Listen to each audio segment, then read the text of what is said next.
ਟੈਂਕੀਆਂ ਭਰ ਟੈਂਕੀਆਂ।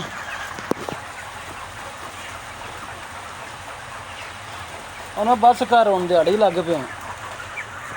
ਬਸ ਕਰ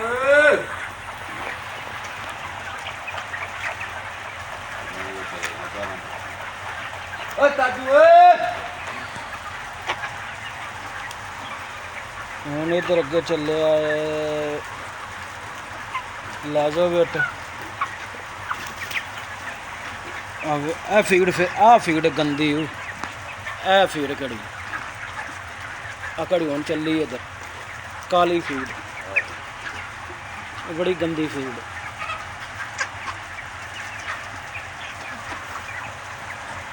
ਉਹ ਫੀਡ 'ਚ ਨਾ ਜਾਂ ਟੌਕਸਨ ਜ਼ਿਆਦਾ ਹੈ। ਇਹ ਫੀਡ ਉਧਰ ਚੱਲੀ ਤੇ ਉਹਨੂੰ ਚੂਸੇ ਨੂੰ ਮਸਲਾ ਬਣ ਗਿਆ। ਇਹ ਟੌਕਸਨ ਹੁੰਦੀ ਸੀ ਬੜੀ ਇਹ ਫੀਡ 'ਚ।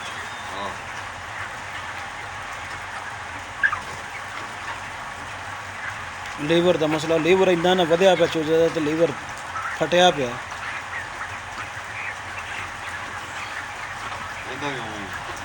ਇਹਦਾ ਘੱਟ ਉਹਦਾ ਤਾਂ ਇੱਡਾ ਨਾ ਲੀਵਰ ਵਧਿਆ ਪਿਆ ਇਹਨੇ ਤਲੀ ਤੁਲੀ ਜਿੱਦਾਂ ਵਿੱਚ ਕਿਹੜੀ ਮੈਂਟਲਿਟੀ ਚੈੱਕ ਕਰਨੇ ਲੀਵਰ ਫਟਿਆ ਪਿਆ ਹੁੰਦਾ ਵਿੱਚ। ਇਹਨੂੰ ਟੈਂਪਰੇਚਰ ਲੋ ਚਾਹੀਦਾ। ਟੈਂਪਰੇਚਰ ਨੂੰ ਲੋ ਮਿਲੇ ਤਾਂ ਸਹੀ ਰਹਿਣਾ ਕਿਉਂਕਿ ਹੀਟ ਬੜੀ ਹੈ ਫੀਡ ਬੜੀ ਗਰਮ ਹੈ।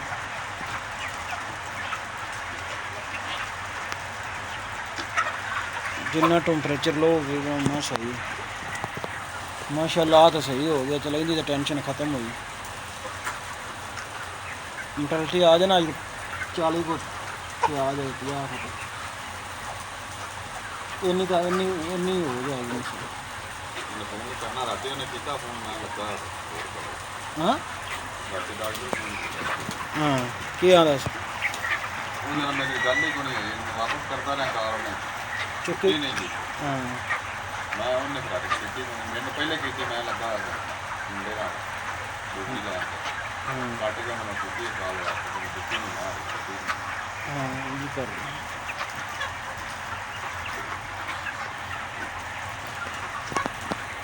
नहीं आया तो चूजा ठीक हो गया।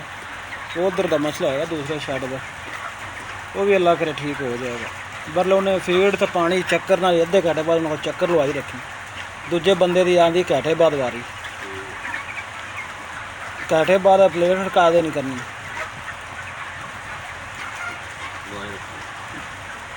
ਇਹ ਵੇਖਣਾ ਮਾਸ਼ਾਅੱਲਾ ਉੱਠ ਪਿਆ ਵੇ ਸਾਰਾ ਚੂਜ਼ਾ ਮਗਰਲਾ ਪਾਣੀ ਨਹੀਂ ਲੱਗਾ ਹਲ ਆਹੋ ਲੱਗਾ ਹਲਾ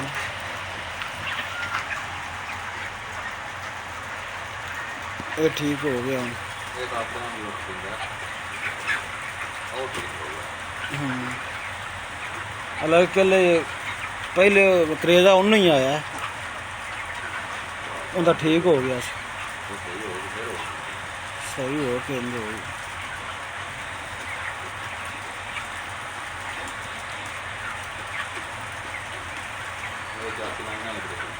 हाँ क्या चुनाई न अल्लाह बंदा चुनाई तो डंड लाई है सारे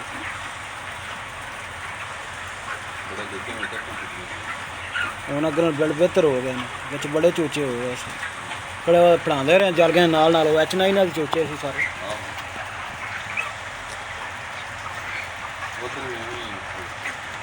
ਹੋ ਜਾਵੇ ਸਹੀ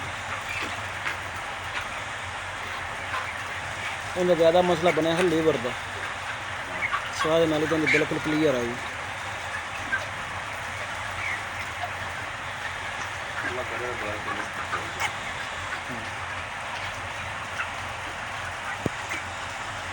आज की नहीं निकल गई 72 वे कटती पई है ना 126 30 तो गई चली सी मैंटलिटी 30 तो गई चली सी ना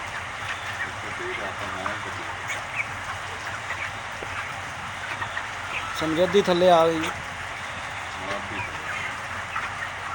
अच्छा अज किन्नी मैंटलिटी कट ली किधर तो सीपी विचों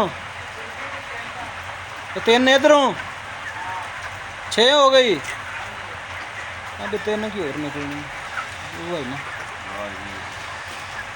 10 बजन वाले ने ਅੱਗੇ ਆ ਇਸ ਟਾਈਮ ਪਤਾ ਕਿੰਨੀ ਮਿਡਲਟੀ ਨਿਕਲ ਆਉਂਦੀ ਸੀ 35 ਨਿਕਲ ਆਉਂਦੀ ਸੀ।